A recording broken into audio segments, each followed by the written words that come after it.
What's good? It's Woog. Please like the video, subscribe to the channel if you are into the fight talk. It looks like the WBO is ordering for the Terence Crawford versus Shawn Porter fight. And if they do make the fight, I'm going to do a full preview and really get into the backgrounds and everything that leads up to this point in both of these fighters' careers. But right now, I just want to kind of speculate on if this fight is made, what my initial thoughts are on the matchup. I mean, I just really hope that they get this done. I just want to say that. But style-wise, I mean, if Terence Crawford was to get baptized into the PBC stable, basically get his first crack at one of these guys who've been able to kind of keep their championship unification fights in-house between Errol Spence, Shawn Porter, Keith Thurman, Danny Garcia, and so forth, while Terence Crawford is on the top rank side with no elite 147 guys to really fight. The ones that he has fought at 147, Amir Khan, Kell Brook, these were guys who had accomplished great things in the past, but were well past their prime. Kell Brook, we didn't know how past his prime he was until he reacted to that punch in the way that he did against Crawford in their fourth round. A lot of people, including myself, actually thought that Kell Brook was a live dog in that Crawford fight. Turns out he looked good in the first couple rounds, but in terms of durability, he probably wasn't. But, you know, Terence Crawford, when you look at the 5 guys that he beat at welterweight after, you know, becoming the WBO champ at 135 and then winning all 4 major belts at 140, becoming the undisputed champ. He then went to 147 welterweight, and then he takes on Jeff Horn, stops Jeff Horn. In fact, he has stopped all 5 of his opponents since going to welterweight. All 5 of his wins via knockout or technical knockout. Now, Shawn Porter, nobody's ever stopped Shawn Porter. I mean, he only has 3 losses in his entire career. Those came to Kell Brook after Shawn Porter looked phenomenal in winning the belt, the IBF belt in this case, against Devin Alexander, and then beating Paulie Malignaggi in a way that we just weren't used to seeing Malignaggi get beaten. When Shawn Porter beat Paulie Malignaggi,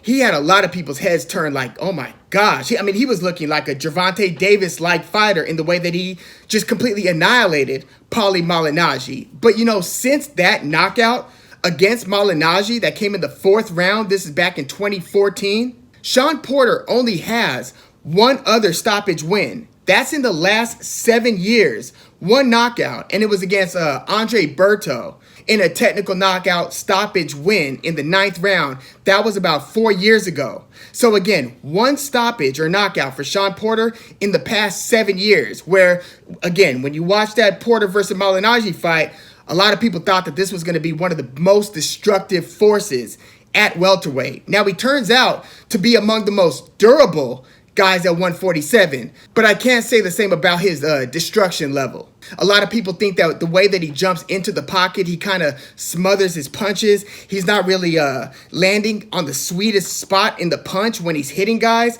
that he's more like working them over and kind of bludgeoning them, but not really getting the crisp, clean shots that he needs to really get a guy out of there, and maybe not having enough deception on the punches that he's throwing to really throw the opponent off where they get caught cleanly with the punch that they don't see, which is often the one that knocks them down or knocks them out. But still, in Shawn Porter, we are getting by far the most credible challenge for Terence Crawford, especially at 147. Now, Shawn Porter has fought razor-close fights with Keith Thurman, a former unified champion at 147, never the undisputed. He didn't win all 4 belts, but he held at least 2 of them, and he was on a streak where he had beaten Shawn Porter in a razor-close decision and then beat Danny Garcia by like a couple rounds. But Porter versus Keith Thurman was one of the best fights that we've seen at welterweight in the past like 7 years. Super close fight between Keith Thurman and Shawn Porter. And, you know, just a couple years before that, around the time he was, again, wreaking havoc after beating Devin Alexander and then knocking out Paulie Malignaggi in consecutive fights, he then fought Kell Brook. But this was a prime Kell Brook, about 6 years before Terence Crawford got his hands on Kell Brook. So when Porter fought Kell Brook, Porter had a ton of momentum coming in. Kell Brook was an undefeated fighter himself. And Kell Brook puts on a wonderful performance, wins a very competitive fight versus Shawn Porter. But, you know, I was coming into the fight actually pulling for Shawn Porter. I've been a huge Kell Brook fan since that fight, but I was pulling for Shawn Porter. And as a fan who's watching the fight, I felt that Kell Brook was getting the better of Porter in most of those rounds. So I thought that it was a well-deserved victory for Kell Brook, again, winning the IBF title off of Shawn Porter. But Porter would win his next 2 fights and then, lose that close fight against Keith Thurman. And then he would win his next 4. One of them, a very impressive decision win over Danny Garcia in a fight that I thought Porter deserved to win by a couple rounds. And actually did a little bit more boxing at distance than I'm used to seeing him do. He didn't just jump into the pocket as frequently against Danny Garcia as he did against, say, Adrian Broner.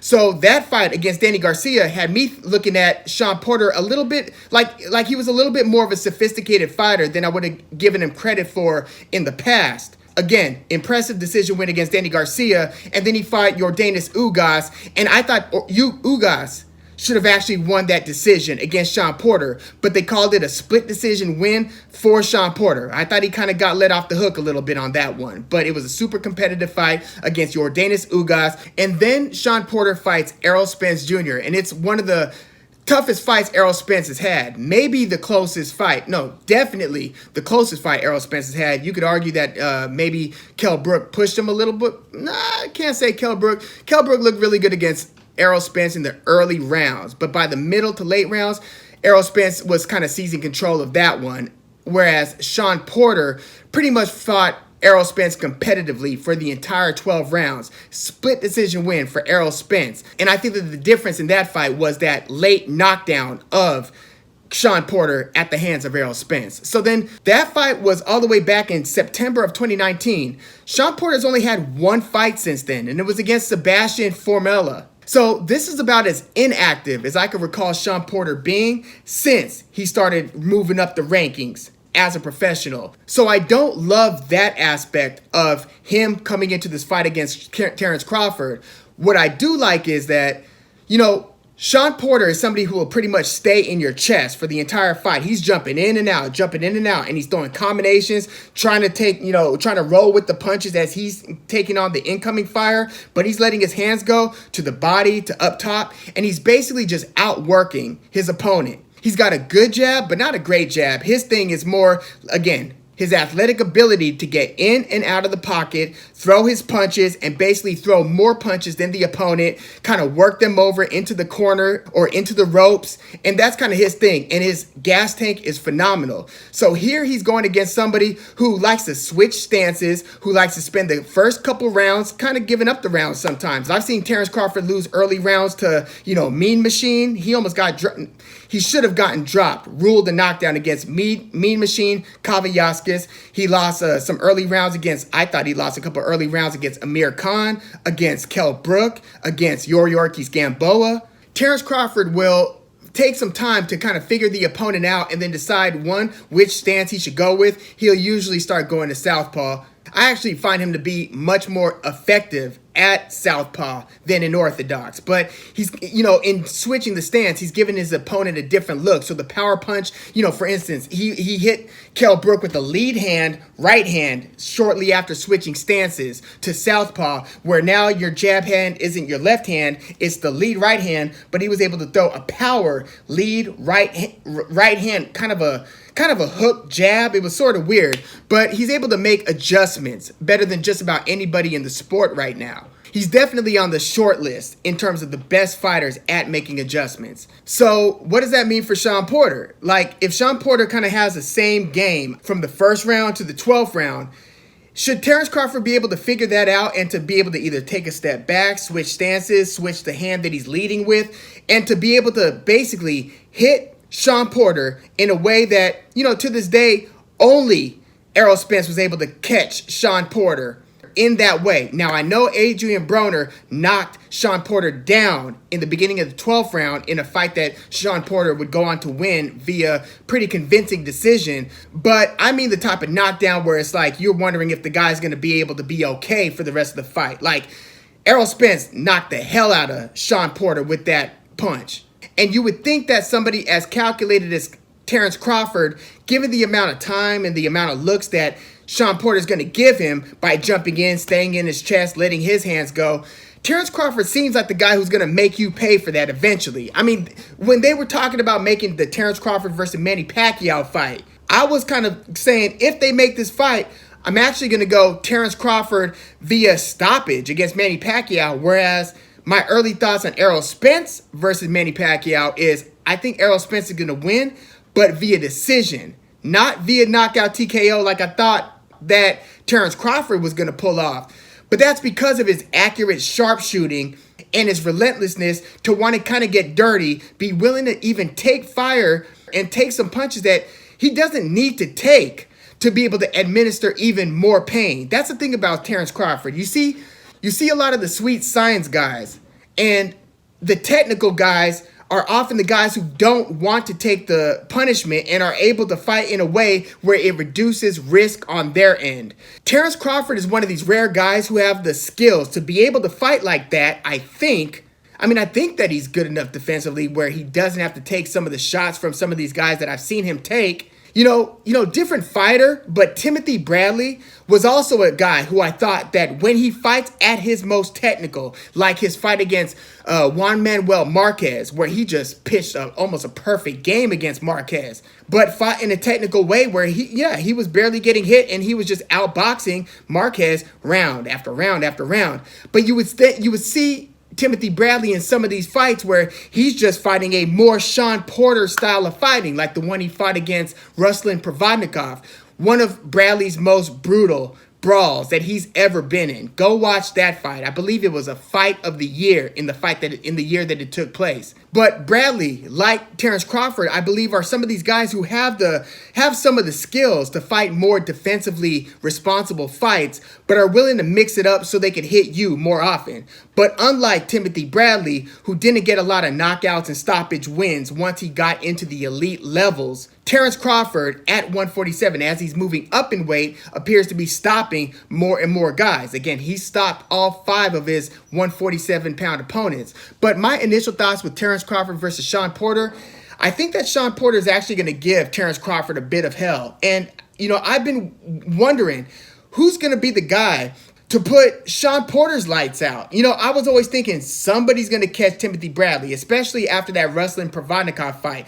I was thinking, if Bradley fights like a Danny Garcia, someone who's kind of a sharpshooting guy who could hit you with the right, left hook and get you out of there if you come in a little too recklessly, right? But it never ended up happening to Bradley where he was in bad straits against Jesse Vargas at the end of their fight, in a fight that Bradley, edged out via decision, but almost got knocked out at the end of the fight.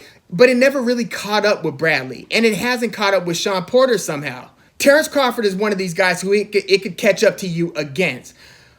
But I still don't think it's going to happen. I think that Porter's going to fight Terence Crawford evenly like he fights all of his other opponents. But I think it's going to result in a split decision, another split decision, close decision for Shawn Porter, win or lose, go figure. But I think that the judges are going to, I actually think that Shawn Porter is going to win a decision against Terence Crawford.